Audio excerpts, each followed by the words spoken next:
Il est prévu de ce côté que ce soit le président qui vienne quand même poser cette première pierre.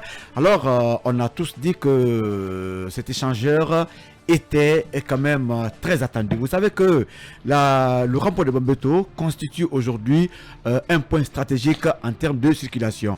Alors, cet échangeur a certaines caractéristiques. Je peux lire entre autres, la longueur totale du projet est de 1 km environ sur l'axe principal et sur 500 mètres sur l'axe transversal, ce qui est très important.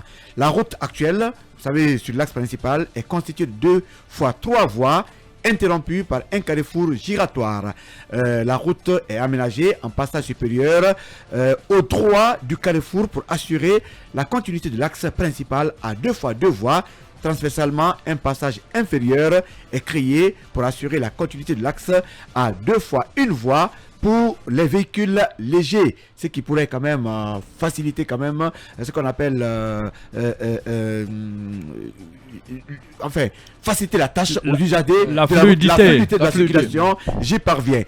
Autre caractéristique, les géométriques, c'est le tracé en plan et du profil en long reste essentiellement celle du tracé actuel avec une vitesse de référence de 80 km sur l'axe principal. Un ouvrage de type passage supérieur permet d'assurer la continuité de la 2 fois 2 voies avec une glissière en béton dans l'axe. En termes d'assainissement, on nous fait comprendre que tout le système d'assainissement autour de l'échangeur sera aménagé de façon très neuve. Alors 2 ouvrages seront construits, un passage supérieur dans l'axe et un passage inférieur dans l'axe également, ou passage souterrain à gabarit réduit. Donc tout cela permettra d'assurer la fluidité de la circulation, ce qui fera quand même le bonheur des usagers de la route. Vous savez, si Bambeto est fermé, c'est comme la circulation à Conakry est toute fermée. Ça veut dire que ce trajet est important et il était temps vraiment qu'un tel ouvrage soit réalisé. Et merci aux autorités actuelles de penser aux populations par rapport à ce projet. Pour le moment, on ne sait pas combien de temps ça prendra. Et en termes ça va de délai, créer des embouteillages énormes. Oui, non, bien sûr. Mais on ne peut pas faire le molette sans casser. Oui, mais il faudra les voir œufs. comment dire, le moment. Il y aura des voies de dégagement, forcément. Il y en aura parce que pour tous les travaux routiers, c'est des plans B qu'on cherche même au MED. On ne peut pas continuer à circuler à Bambeto pendant que ça ne va pas, sans pour autant penser à faire un ouvrage dans le temps qui va servir le peuple de Guinée. C'est pourquoi je demande quel est le timing de la réalisation du travail. C'est la question que je me pose parce que pour le moment, je ne sais pas. Et Talibé, Conakry se modernise, on peut le dire.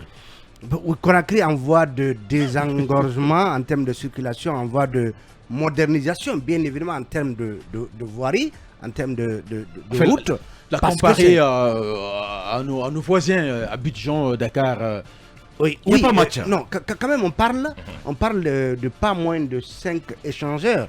Je pense c'est depuis le régime précédent, sous le président Alpha Condé, que toutes les démarches liées au financement ont été bouclées.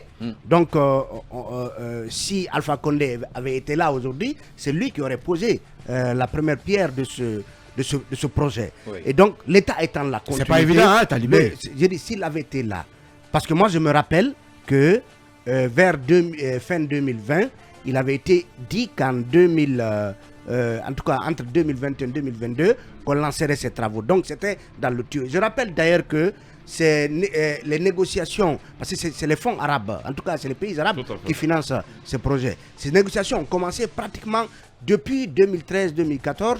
Je me rappelle à l'époque, il y avait eu beaucoup de voyages vers la BID et vers Koutoubou-Sano, qui s'était beaucoup, à l'époque à la coopération, s'était beaucoup impliqué. Il avait fait beaucoup de voyages vers l'Arabie Saoudite et d'autres pays par rapport à ces projets. Et donc, ça veut dire que c'est un plus. Il est vrai que ça va causer beaucoup d'ennuis en termes de circulation, mais il vaut mieux en souffrir 2 ans et en finir pratiquement pour 15 autres années à venir. Donc, pour le moment, on parle de Bambeto, mais quand Koza va suivre, vous imaginez, c'est la question à se poser justement. Est-ce que, aussitôt Bambeto lancé, Koza suivra? Donc, ça veut dire déjà que le tronçon Bambeto-Koza d'abord, Hamdallah, on parle même également de Hamdallah dans le cadre de la construction d'échangeurs. Donc, ça veut dire que tout ce taxe-là va être complètement mis en difficulté en termes de circulation. Mais s'il faut cela pour 2 ans, 2 ans et demi ou 3 ans, et donc redonner un autre visage à Conakry, il faut le faire parce que les autres pays sont passés par là. Nous admirons les autoroutes et autres, les autoroutes à péage ou le nouveau pont que Macky Sall vient d'inaugurer. Nous admirons ça. Mais VDN. il a fallu que les Sénégalais, les Dakarois souffrent d'autant d'ennuis pour en arriver à la réalisation de telles infrastructures. Alors, il y a notre confrère Sambasso qui nous envoie ce message.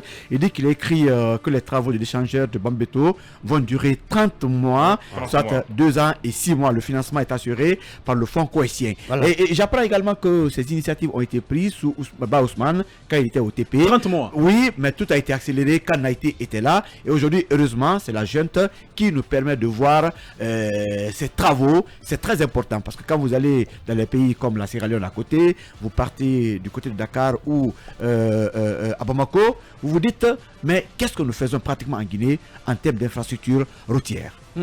Ça fait 2 mois, 2 ans, 6 mois. Est-ce que ça donne une idée peut-être de... Oh, c'est pas lié à la transition. Oui.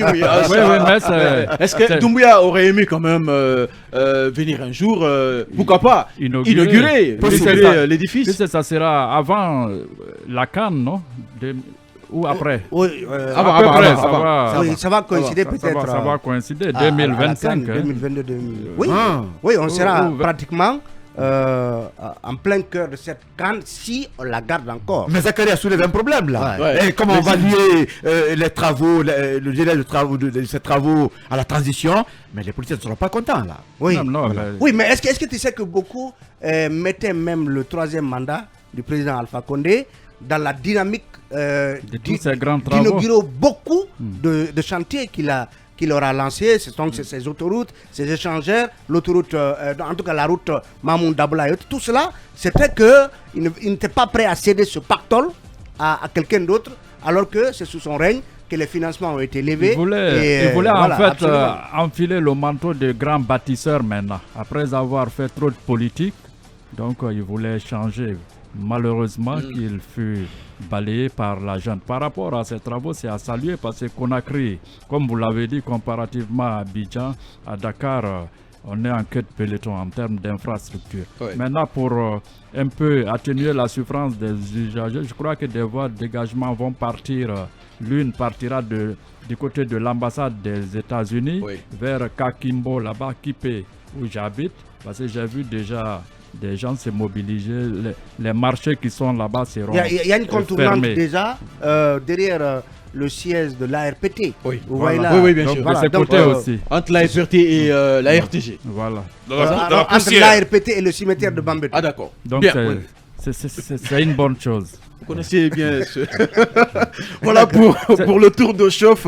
Vous écoutez Mirador, on enchaîne.